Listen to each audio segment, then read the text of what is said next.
everybody, and welcome to our webinar today. My name's Jo, I'm the Charity Secretary for POTS UK. It's really great to see that so many of you are engaging in the chat, so please continue to do that, and it's lovely to hear from you all. I'd like to introduce Jo Hatherley and Lorna Nicholson, and also Mitchell Hogg, who will be leading this webinar today. Jo is a body control Pilates teacher and exercise specialist in chronic respiratory disease. Lorna, who many of you may have met and seen on previous webinars, is also a body control Pilates teacher, and she's an advanced nurse practitioner in a GP surgery, and of course, along with being the founder of POTS UK. And Mitchell, who will switch his camera on a bit later on today, is a postgraduate PhD researcher at the University of Northumbria, and he's the lead on the slow-paced breathing study that some of you may have already heard about, or even contributed to, and he's going to be providing an update. So very briefly, the session's going to run as follows. Lorna and Jo will start with the main section of the webinar. They're going to discuss what dysfunctional breathing is, how you know if you have it, and things that you can do about it. We've then allowed about 20 minutes for a Q&A session, so please do get involved and post your questions into the chat box below. We'll aim to get through as many as possible, and we always struggle to answer all of the questions that come through, but we will do the best that we can. But if after the webinar you think of something, or if we haven't got to your question, email the trustees@potsuk.org mailbox, which I'll pop in the chat, and we'll do our best to answer any questions after the event. The session's going to be recorded, and it will be up on the POTS UK YouTube channel within about 48 hours if you want to refer back to it or share it with anybody else. And when the webinar finishes, a link will pop up to a brief survey that I think it's 7 questions. It should only take about 2 minutes, and we'd be extremely grateful if you could do that. So I hope everybody's looking forward to the webinar as much as I am. I'll hand you over now to Lorna to start the session, and I will see you at the end. But thank you very much, everybody, for joining. I hope it's a really great, useful session. Thanks, Lorna. Thank you, Jo. Just to say, if you hadn't noticed, there's a bit of a poll going on, so please do input into that poll. We will then have a discussion about it in a little bit. And also there's a question and answer box. So if you have any specific questions, maybe you could input into that question and answer box, and we'll get round to your questions when me and Jo have had a conversation. So how this webinar came about, I've done a couple of webinars already on increased activity for POTS and Pilates for hypermobility in POTS. And the whole breathing thing came up, and I thought, yeah, this is really important. I can't do it in this moment. This warrants a separate webinar. But I also thought I've got some knowledge, but not enough knowledge. So I thought it's time to phone a friend.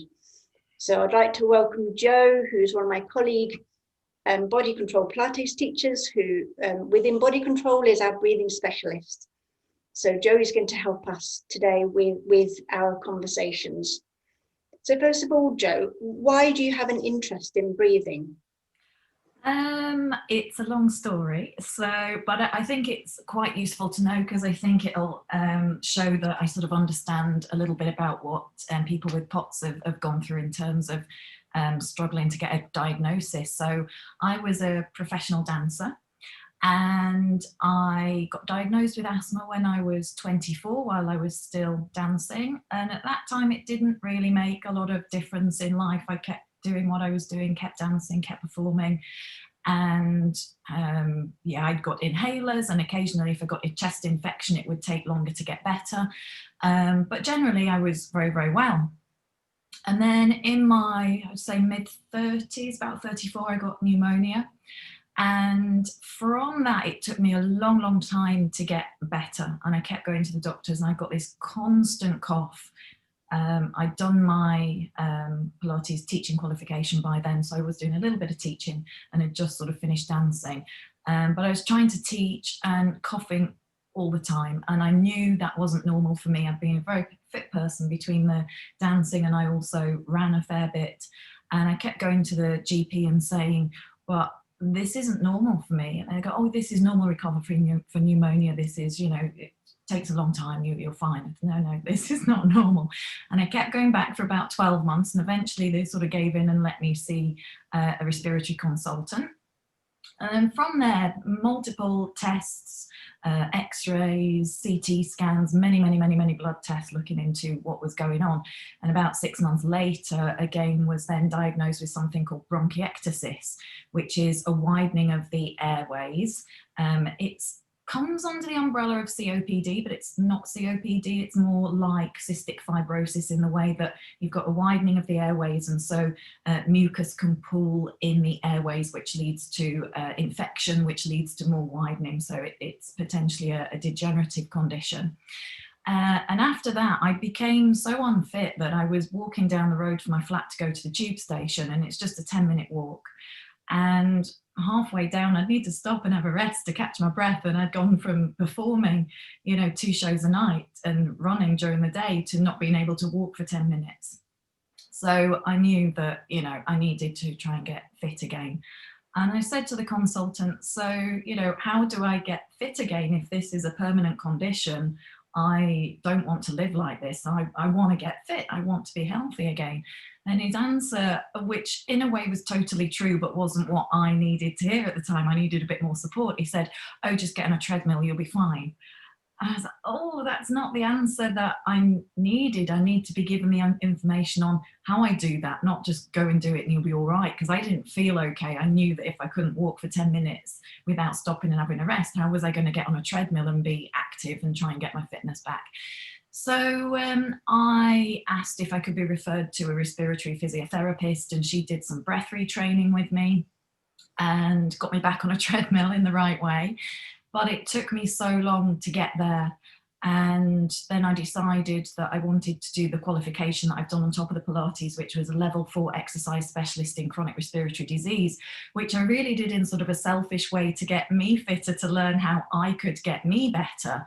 And then in turn, after I'd done the qualification, it's like, actually, I can use this with the Pilates to help other people. And this information really wasn't out there in Pilates land. There was lots about different conditions, osteoporosis, we look at pregnancy, older population, all these different things that we can specialize in, but there really wasn't anything solid out there about breathing. So I thought, okay, let's change it. Let's try and get that out there in the world so that Pilates teachers out there can help their clients that maybe have dysfunctional breathing and point them in the right direction of where to go. So that's where I got that interest. Breathing. Thank you, Jo. That's some really useful background, and I'm sure a number of you attending will be able to relate to Jo's experience. It rings a few bells with me anyway. So in terms of POTS, what is relevance of breathing with POTS? There was a study done by Nick Gall from King's College in London, which identified that between 80 and 90% of those with POTS who were enrolled in the study have a dysfunctional breathing pattern or hyperventilation syndrome. And that made me think, gosh, this is really interesting. I don't even know what those words mean other than hyperventilation, which is how my interest in breathing started. So Jo, when we say dysfunctional breathing pattern or hyperventilation syndrome, what do we mean? Well, dysfunctional breathing, it's an abnormal breath pattern. So it can be, in the case of hyperventilation, an increased rate of breathing. So really we're looking for, in the average person, a rate of 8 to 12 breaths per minute. But you might see somebody hyperventilating plus of 18 breaths a minute and upwards from that. So we get this feeling, and you can see it sometimes in people. You can definitely feel it yourself if you get into that pattern where all the breath is up here, it's in the throat, it's maybe through the mouth, which comes back to the pole, which we can talk about later. But yeah, you very much get that increase of breath rate. We can also have a change in pattern. So for me, when I first went to the respiratory physiotherapist, I was very much a chest breather. And in some people, you can see here we get these sort of cord-like sternocleidomastoid muscles, the SCMs. So you can kind of spot that on me straight away, that we can see that I use those accessory breathing muscles a lot just for normal breathing. So in some people, we get this chest breath rather than movement of the abdominal wall. We don't breathe down into our tummies. We don't have that movement down there. Maybe some people are fixed around the sides of the rib cage and we don't get the movement lower down in the ribs. So when we're struggling to get that movement, it all comes up here, which then goes into that stress response, which I think we're going to talk about a little bit later as well. You can also get reverse breathing. So generally when we inhale, excuse me, we get the movement of the abdomen outwards, but in some people you'll get the movement inwards, and then as they exhale, they puff the tummy out. So it's literally a reverse breathing pattern. So there's a few things that can happen with dysfunctional breathing, but hyperventilation is the one that most people know about, and I think probably with the breathlessness maybe relates more to people with POTS. And definitely with POTS, your heart rate goes fast, which increases your respiratory rate, which increases your heart rate. Yeah. So you can't necessarily control your heart rate, but you can influence your breathing rate, which in turn will help with the heart rate. Absolutely, and it's very easy to get stuck in that little sort of catch-22 hamster wheel situation of one feeding into the other, and then you struggle to get out of it, and it sets off that anxiety, which again feeds into the hamster wheel. Mm-hmm. So how would one know that we have a dysfunctional breathing pattern? Because it won't affect everybody. No. So there's a few things we can look out for. So shortness of breath, which I know is one of the symptoms for some people with POTS anyway. I think I read it on the POTS UK website. 65% of people with POTS suffer from breathlessness. So it doesn't necessarily mean you've got a dysfunctional breath pattern. Other things you could look out for are chest tightness or chest pain, deep sighing, frequent yawning. When you exercise, maybe an increased breathlessness that you don't expect, maybe just, walking for 5 minutes, you feel like you've run a marathon, that sort of feeling of breathlessness. Or the hyperventilation, the rapid breath. If you count your breaths within 30 seconds or a minute, and you know that you're doing more than those 8 to 12 breaths a minute, that's a good sign. I've got a little list here, so I'll go through it if you don't mind, so I don't forget anything. A rapid swallowing rate is also a sign that some people have. Poor breath holding time, so after an exhalation, if you just take a little pause and don't take an inhalation, how long can you pause without needing to take that inhalation? So if you're sort of 10 to 15 seconds with that pause or under, that's an indication that we have a dysfunctional breath pattern. I already spoke about the poor sort of lateral expansion of the lower rib cage, rising of the shoulders, that's all a signal. Yeah, that's it. Oh, dizziness, tachycardia, which again, we've already potentially got those symptoms with POTS, and a forced abdominal squeeze. So if you notice that you really squeeze your tummy in sometimes when you exhale, that's another sign. So there's lots of things to look out for. Just to add on to that, it's estimated that about 10% of the general population have a dysfunctional breathing pattern. So this is not specific to POTS. This is across the population, and 10% is actually quite high, which I find quite fascinating. I think it's possibly higher as well, because as we've spoken about before, it's not always recognised in general practice. So it's not getting diagnosed as such. I think it's such a poor awareness of it that I think it's actually probably more than 10% as well in the general population, unfortunately. But hopefully with time there will be more research that comes out on this and more awareness. Yeah. So do we know why this develops? There's sort of various reasons. We've talked about, the links in with POTS, with the breathlessness, and there's a couple of ways generally. It tends to go with anxiety, so the primary reason would be through anxiety and that stimulation of the sympathetic nervous response. And secondary could be asthma, it could be cardiac disease, it could be respiratory disease. There's some neurological conditions that we can find a dysfunctional breath pattern with. So it's important that if you think you've got something going on, that you do go and get checked out properly and make sure it isn't any of those things. But then it does tend to be related to anxiety. And getting stuck in that pattern, it's almost a learned response, which again goes to the sympathetic, the autonomic nervous system and the sympathetic system. It's a learned response. With the body, we get that threat and we have this reaction to it. And if we always have that reaction to it, it becomes a learned response. So whatever the threat is, we always go to that sort of 90% level instead of being able to recognize what the threat is. We go straight to the worst scenario, for want of a better expression, and so that could link into a dysfunctional breath pattern. I'm working with a lady at the moment who, she had lots of trauma in her childhood. She's completely recovered from all of that, but lots of symptoms like struggling to sleep and blocked nose and just not feeling quite right. So I said, well, let's explore this breathing thing. And very clearly she has a dysfunctional breathing pattern. And it's probably linked to, because of the trauma in the past, her fight-flight mechanism was working quite actively at the time. So she was constantly in this sort of sympathetic overdrive. And even though the problem's been resolved, the pattern has remained. Absolutely. And she's now got to do some work to undo that pattern that she's developed. Yeah. And there's lots of ways that we can do that, but absolutely it's that learned response. And again, we come back to that hamster wheel. You get stuck in it, and then like you say, you don't even realize there's an issue there.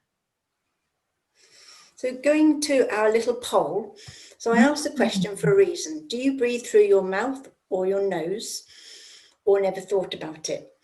I probably should have had another one there, mouth and nose.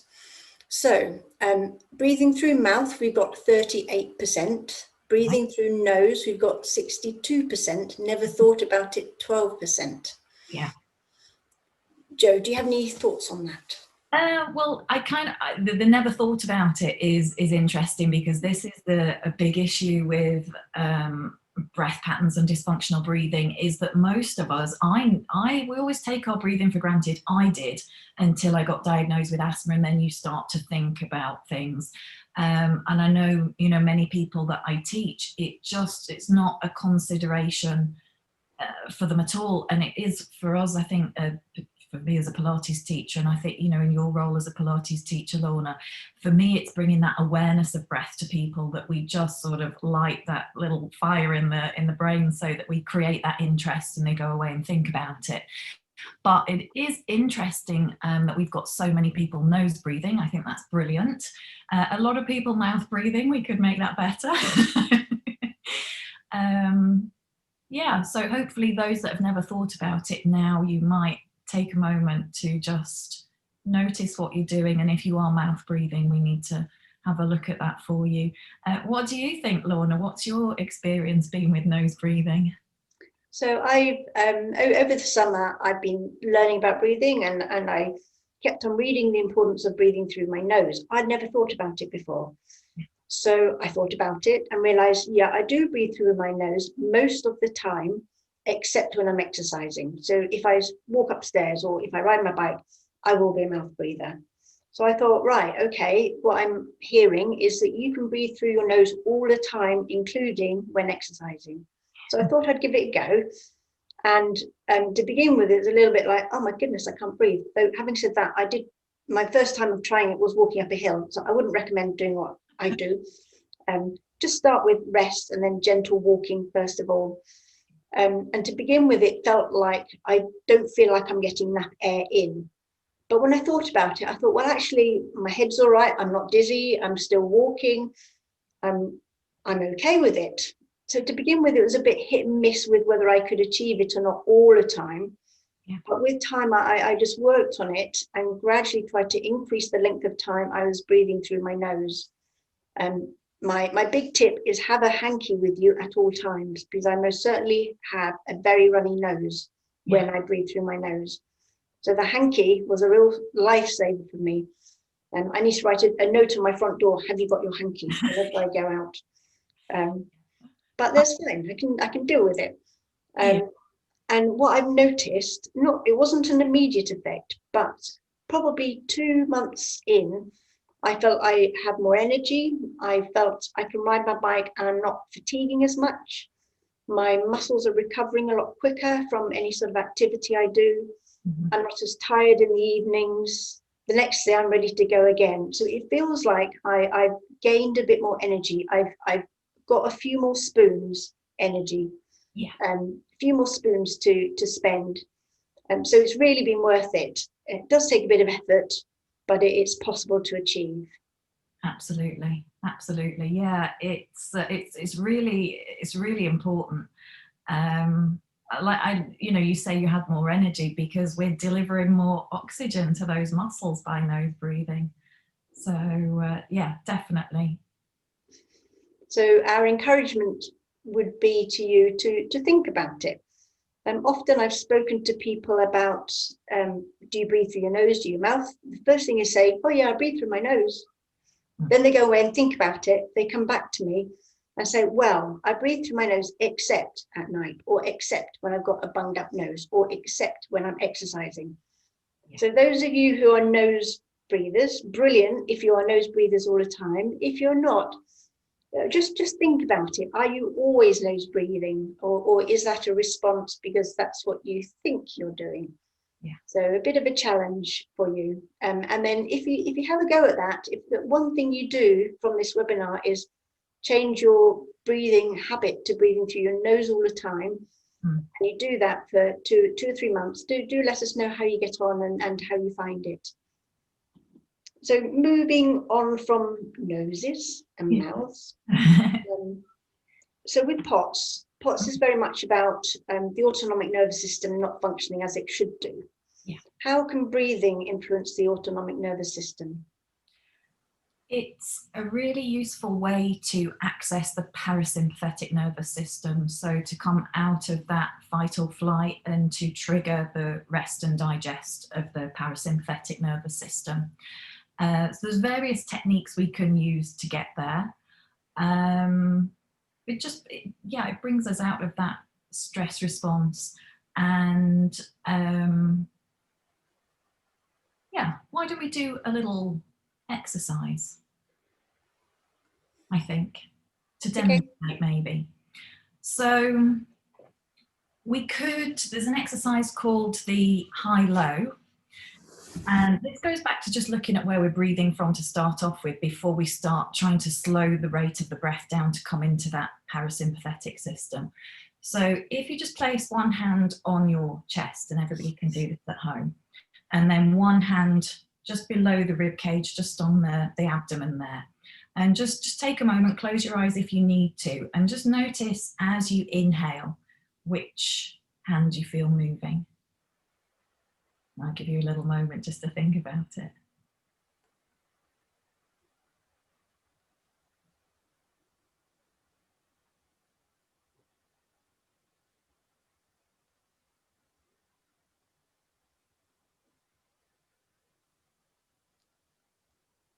Which hand do you notice the most, Lorna?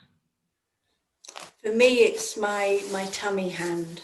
Yeah, good.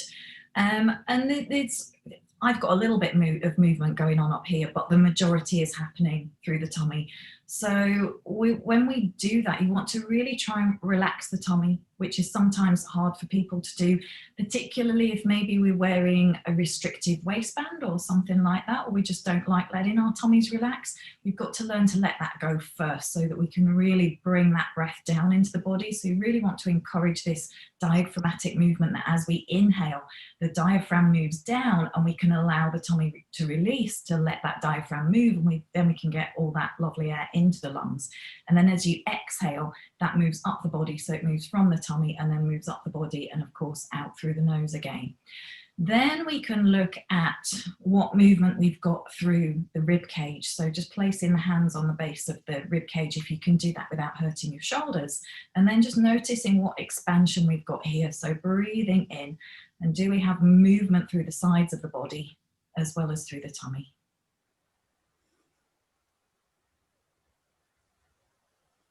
And ideally we want to try and do that without the shoulders going up as well.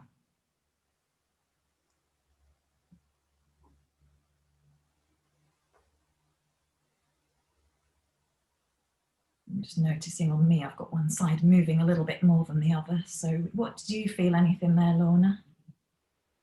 I can just feel my ribs moving Nice. out to the side and back in. Good. So the next thing is we're going to look at, I've got a little metronome here, and we're going to try breathing in for 3 and breathing out for 3. And some people may struggle with that. So you can use a ticky clock at home to practice, but I'll get the metronome going and we can use this now. Hopefully you can hear it. And I think a lot of people, when we've got a dysfunctional breathing pattern, because we're so up here, we struggle to let the exhale happen because we're always ready for the next inhalation to come in. So it's a bit like when we were talking about nose and mouth breathing, Lorna, and you saying, you know, about struggling to get that inhalation through the nose. Some people, again, we're going to struggle to get the exhalation. So we need to get this going. Let it settle for a second. There we go. So we're going to inhale, 2, 3, exhale, 2, 3, in and out, and in and out, in and out. So I'll stop here. Whoops, there we go. So if we're struggling there, that's something that we need to do first, to just work on that. We don't need to do any fancy breath patterns, just need to get a steady rate to begin with. So inhaling for 3 and exhaling for 3 will give us a breath rate of 10 breaths per minute. So it's that sort of ideal middle ground. I have seen on some websites, some books, you'll see promotion of 6 second inhale and a 6 second exhale, which will help us to get into the parasympathetic nervous system more quickly. But if we can't do 3 yet, there's no point going to 6 because it makes us panic and it's just going to keep us in that sympathetic state. So there's these little steps we need to do first before we can start encouraging a longer exhalation. So just play with that, inhale for 3 and exhale for 3 until it feels more comfortable.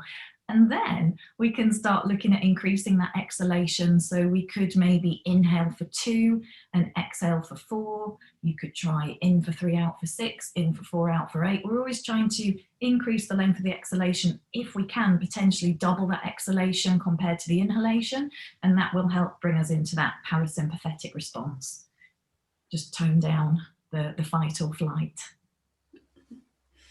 So the key thing is the prolonged exhalation, is that right, Jo, to really access the parasympathetic nervous system? Yes, exactly. Because, you know, when you're in that fight or flight where you are hyperventilating and we're in our neck and our shoulders, you know, we get this, and we need to start bringing this down, really focusing on the exhalation. If you do find you're in one of those panic states that, I know we've been talking about nasal breathing, but you could try inhaling through the nose and then just a little pursed lip breathing, as if you're just trying to make a candle flicker that's maybe about 10 inches away from you. And it's just a gentle breath out. So you're not trying to blow the candle out. It's just almost trying to just make that light flicker.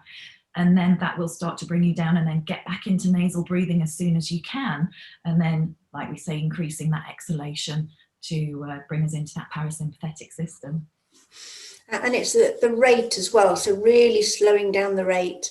Yeah. So if we can get to a rate of 6 breaths per minute, without exactly. Taking big breath, not 6 big breaths, but 6 controlled breaths. Normal, relaxed. You don't want to get to that point where you feel where you're doing a long exhalation and you're really pushing it and you're squeezing and then you're at the end of it. It needs to feel a natural breath. So that's why I say gradually increase it. Start with 3 in, 3 out, and then gradually start to build it up. You know, inhale for 2, exhale for 4. Try that for a few days, a week, a month, and then gradually build it up so we can increase the exhalation until maybe we can get to 6 and 6. And that's that optimal place where we can really try and key into that parasympathetic system. Yeah. And so if anybody listening thinks they do have a dysfunctional breathing pattern, what can they do about it? So you can go to your GP or your consultant, your medical practitioner, and ask to be referred to respiratory physiotherapy. You might have to go through a respiratory consultant first and then into respiratory physiotherapy. Or you can search a respiratory physiotherapist out yourself in private practice. And I think we're going to put the link up, are we? For it's for the breathing, physiotherapy for breathing patterns. Oh, there it is, like magic. Thank you, Jo. So this is the website, everybody, that's just popped up in the chat, and you can go there and search in your area. They have a sort of a find a practitioner box, and you can go in there and find somebody in your area. And it's really worthwhile if you think there's something going on there, please do get checked, because really for me, it was the thing that turned everything around for me. It got me back being able to live my life from being at that point where I was so ill and so unable to function as normally as I wanted to. It literally changed everything for me. So it's really, really useful if you can afford to go privately. And I think, Jo, you're going to put another link there as well when you can. Yeah, there you go. Yeah, so the Buteyko Clinic, there's lots of information there with a wonderful respiratory specialist called Patrick McEwen. So he's been doing this stuff for over 20 years. When I first was diagnosed with asthma, one of Patrick's book was one of the first ones I read. And he's got lots of stuff on YouTube. He's got lots of stuff on his website. There's lots of articles to read.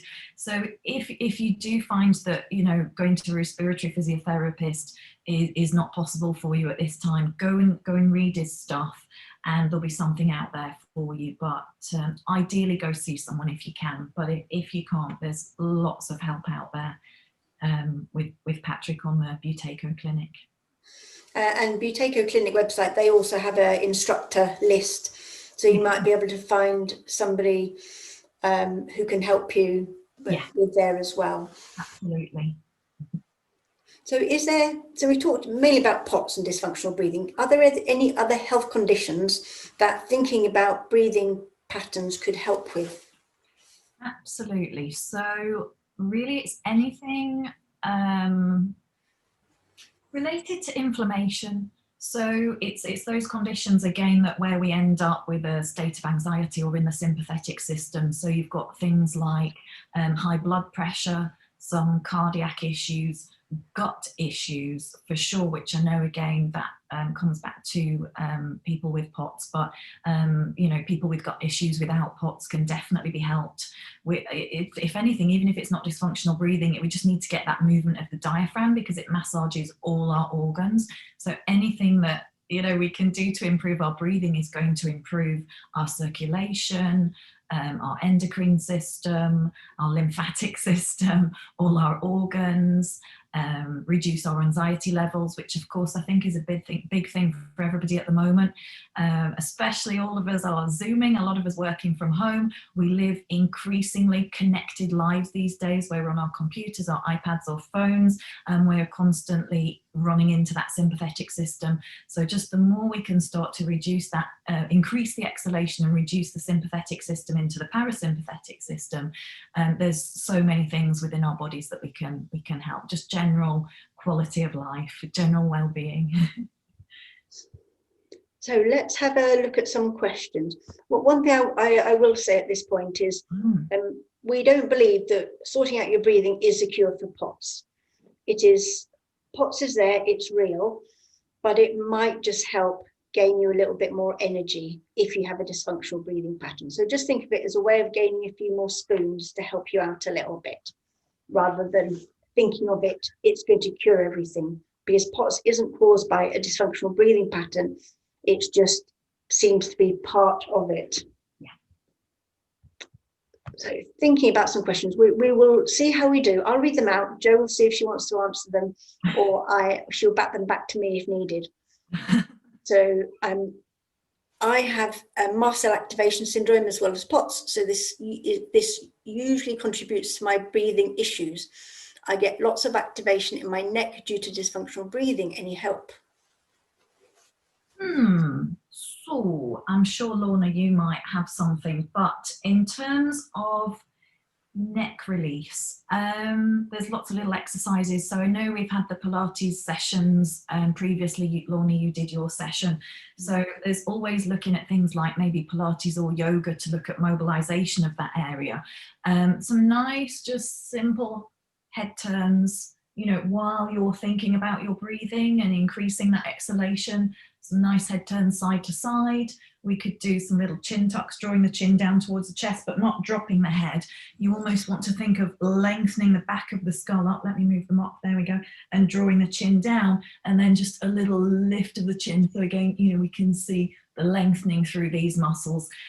One of my favorites is to get a little Pilates over ball. They're about this big, about 7-inch diameter, and they're filled with air, so you can inflate them or deflate them as much as you need.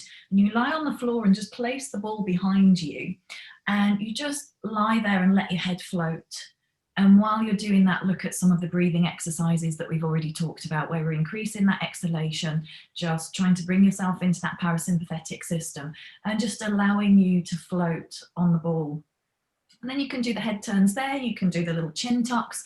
We can think of drawing a little figure of 8 or an infinity sign, and that's really nice. And we're just really trying to let the weight of your head drop into your spine. Make sure you're in a good position, which is why I quite like to do it on the floor, because we're supported by the floor and gravity's dropping you into the floor, so we don't have to keep things switched on than we do when we're in sitting, when we have to use our postural muscles.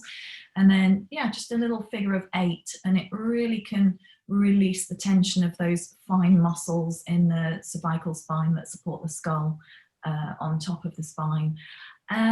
What else? There's another one. You can, I'll do this facing the side. My hand is a ball, and you just press the head back into the ball, so we create a little bit of tension, and then just let the head float back up again. And you push the head into the ball, and then you let it float back up again. And it's really, really useful to release tension there. And then with the same ball, you could just do a little bit of massage around the tissues. So you're not pressing on hard, it's, you know, the deflated ball, and you're just rolling it around, and we're just getting into those skin receptors, and they can also help to trigger the parasympathetic nervous system. So that's a little tip there for you. I hope that helps. Yes, I can't say I've got anything else to add. On that body control Pilates hypermobility package, I did some neck mobility exercises on that. Yeah. So I can put the link on POTS UK Facebook at some point. It's only £10, and there's lots of different stuff on there, POTS and hypermobility. So another question, how, this might be answered, how can we go about training the vagus nerve and activate the parasympathetic with rest and digest? Oh, good question. Yeah, vagus nerve. So the vagus nerve is the 10th cranial nerve, and it is that nerve where it's going to help to bring the more vagal tone we have, the quicker we can get into that parasympathetic system. So humming is a great way to get into to increase your vagal tone. So you're inhaling through the nose and then keeping the mouth shut. So you could include that in with your increased exhalation exercises, add your humming to it, and there's other things that we can do to increase that vagal tone. I would say Pilates, in terms of research, yoga has been shown to help increase the vagal tone, but definitely humming, singing, they're really good. So yeah, sing in the shower. Let's have a look. My family and I have recently tested positive for COVID-19. I'm worried about trying to continue taking deep breaths properly, as I have breathing dysfunction as one of my main POTS symptoms. Any exercises I can do? I would say inhale 3, exhale 3. I would just get recovered from COVID, and I hope you feel much better soon. I would just do what you can at the moment, because of course it causes breathlessness and trouble with trying to get the breath. So I would just inhale 3, exhale 3 until you're feeling much better. Give yourself time to get better, to feel that breathlessness reducing.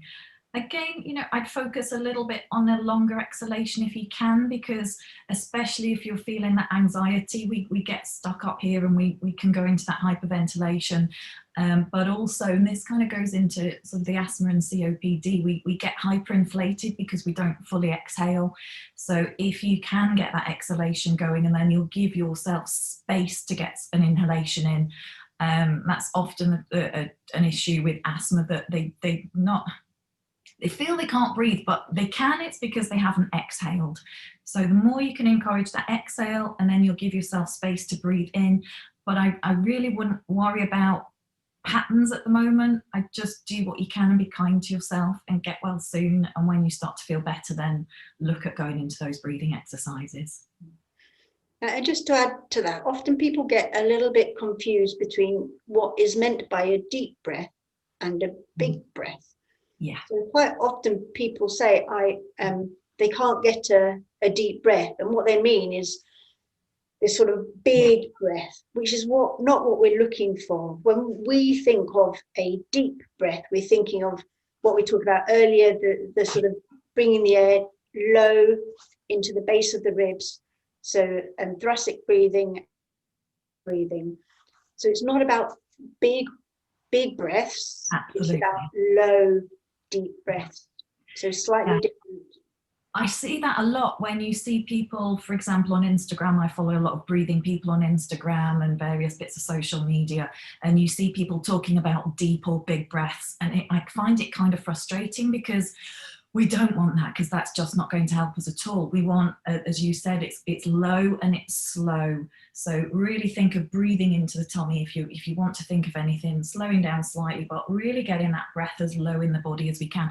I sometimes say to my clients, and it's actually not physically possible, but it does make them giggle, think of breathing into your bottom cheeks. So forget you've got lungs, forget there's anything else there, just breathe down into your bottom, and you might even feel that little bit of movement in the pelvic floor if you've got that, you know, feedback within the body, that interoception. But yeah, just think of breathing into your bottom, which I know sounds absolutely bonkers, but it might help you to bring that breath a little bit lower and feel as if you've got more breath into you. So sorry if I skip some of your questions, but we just have a limited amount of time. How can you become less of a chest breather and use your diaphragm more?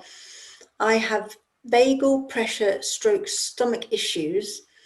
It's really hard sometimes because for me, any vagal maneuver causes ectopic beats, heart flutters for me. I'm not sure if you have an answer to that, Jo. In terms of the medical stuff going on, that's really out of my scope of practice in terms of, you know, the cardiac issues. I would say it's awareness again. So I think the high-low is probably the best one for you. You know, pop your hand on your chest and the hand on the tummy, just below the rib cage there. And just take in 5 or 10 minutes to yourself in a nice quiet space. Just see if you can get the lower hand moving, but don't make a huge amount of effort.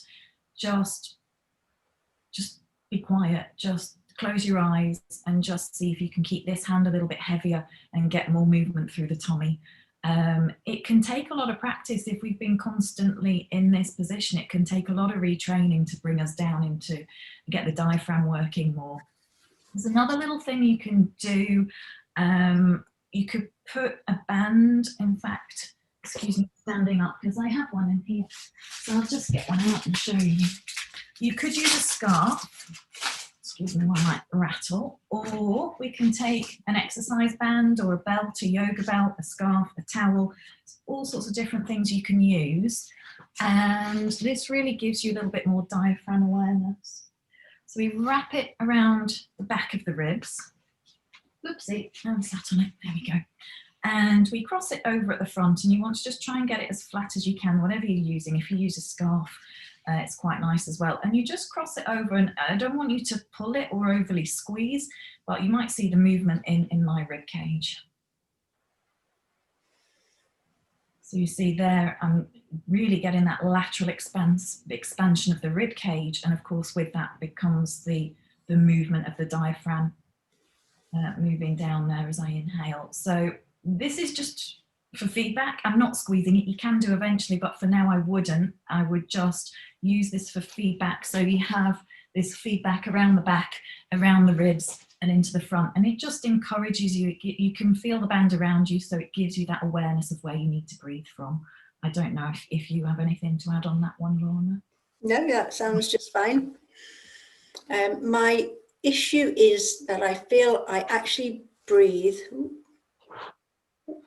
Actually breathe. Oh, it keeps on jumping around. Where was I? So it was. I've lost it. Anyway, the question was pretty much somebody who's breathing more shallow and trying to take a deep big breath or a deeper breath makes them feel anxious. Absolutely, because again, I would maybe focus on the exhalation rather than the inhalation, maybe, if the inhalation's making you feel anxious. So take a normal inhale and then just, again, as we've spoken before, try and increase that exhalation so it gives you space to inhale. But again, not thinking about a big deep breath, thinking about low, breathe into the bottom cheeks again, if that works for you. Thinking lower down rather than big breath, because that is, everything goes up and all these muscles here, they're keying into that sympathetic system. So that's why potentially you're feeling like that. So I would say maybe, you know, hands around here, think of breathing into the bottom, maybe using the band, those things again to try and get you down rather than up there. So there's a couple of questions which might be more for me to answer. So can Ehlers-Danlos syndrome be the cause for dysfunctional breathing? I'm not convinced the condition itself is the cause. It's more external factors which might be triggering it. So if you've got POTS as well, the fast heart rate triggers a fast breathing pattern. So I think it's much more likely to be that than the actual condition itself. There was also another question about mast cell activation syndrome or autoimmune conditions contributing, and I think the answer is the same. I've not seen any written evidence of the conditions themselves causing dysfunctional breathing. Anything to add to that, Jo? No, I think you're right there. I think it's maybe things that are happening with the condition. For example, using my personal experience as an example with my asthma, I think it's that caused the dysfunctional breathing rather than the other way round. So it's the asthma and the inability or feeling the inability to breathe rather than the dysfunctional breathing causing the asthma. So I think that's actually the same in many conditions. Now, this is quite a good question. I breathe out of both my nose. I breathe out of both my nose. I think nose is always blocked with polyps and deviated septum, so it's difficult at times. I have many surgeries, but nothing can be done now, so can I help it? If it's tricky, if it is actually a structural issue within the nose, sometimes that's not always possible. We just have to, if you've had the surgeries and that's not helped, it may be that you kind of, you might struggle with it a little bit. There's an option that you could try, but I'm not saying it will be a fix for you, is that trying taping the mouth. So again, going through Buteyko, there's a product called MyoTape, but you can just use sort of the little white plaster tape that you can get, and it's just a little square and you stretch it and you put it around your mouth. And sometimes, even if you just did that for 5 or 10 minutes and just try and trigger that nasal breathing, it has been said, I haven't experienced it myself, so I'm just going on what I've read, that people do feel that the sinus is clear, things do move once you take the mouth out of it. So if you take that out of the equation, we are almost forced to breathe through the nose. So it could be worth a try, but of course, be careful with it being a structural issue. So the general thought with that, so I totally agree with Jo, is often people have surgeries, but you're not then taught how to breathe through your nose. There's no respiratory retraining that occurs. So Patrick, who's a Buteyko man, he had surgery for deviated septum and other nasal conditions, and he spent many years still breathing through his mouth because nobody told him that now you need to use your nose. And the thought is that for a lot of people, yes, there is some blockage, but there's also some inflammation going on as well. And if you look at the Buteyko website, there are techniques that you can use to help unblock your nose. So it's worth trying some of those nose unblocking exercises from the website. And you might find that actually, when you use techniques to unblock your nose, then you can breathe through your nose. And with time, then it becomes more, it becomes easier. Yeah. So you can have a look at that and see what you find. It's the retraining. Why is nose breathing better than mouth breathing? That's a good question.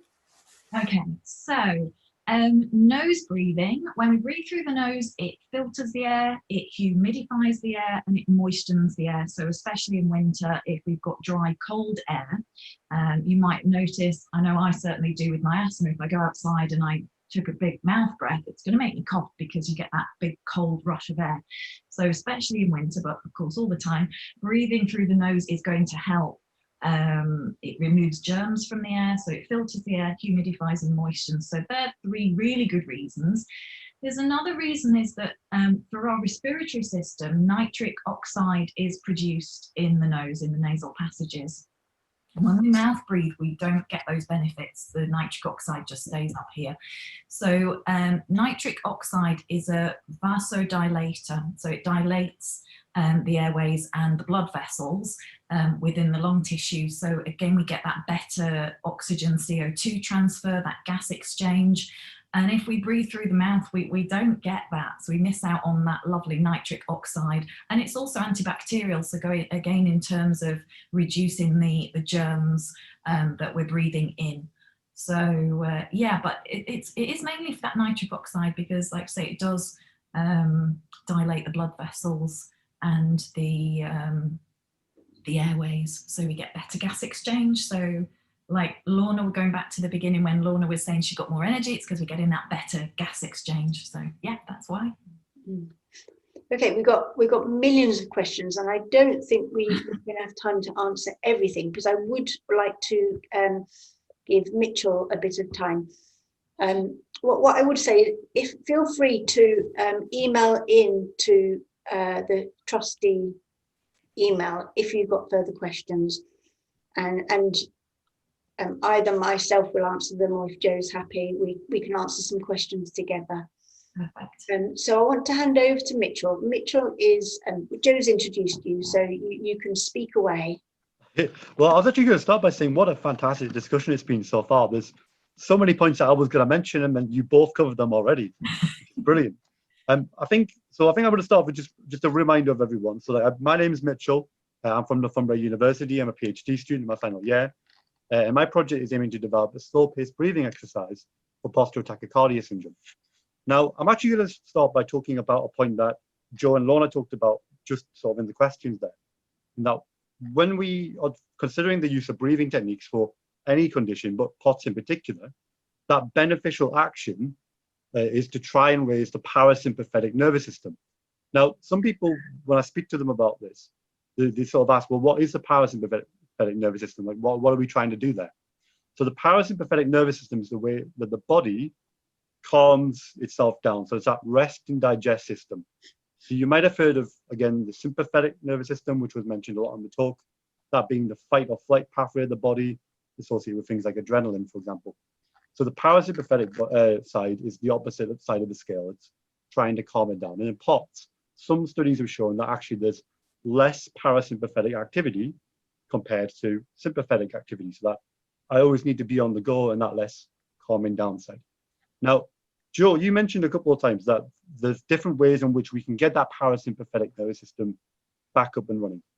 The breathing technique that we're focusing on in a minute, and the original source for the project, is called Ujjayi breathing, which is based on a yoga technique. Now, the way that Ujjayi works, or a more common name for it is ocean breathing, is it asks whoever's doing the practice to constrict the muscles in their throat. And what that does is it, if you think about like your throat being like a hole, it reduces the size of sort of where the air is coming in and how it gets into the body. So it's almost like because you're making that hole small in your throat, it takes the breath longer to get into the body and longer for it to get out. So you're purposely slowing it down. And the reason you're doing that is because you want to stimulate a part of the body, as you both mentioned already, the vagal nerves, which sort of has this control mechanism over your body's fight or flight and rest and digest system. Specifically, by breathing slowly, it increases that need to sort of calm down and sort of feel more energized. So the body can replenish its resources in that sense. Now, personally, in my past, I've done a master's psychology in psychology research in Northumbria University, where I developed a basic version of the technique, this ocean breathing.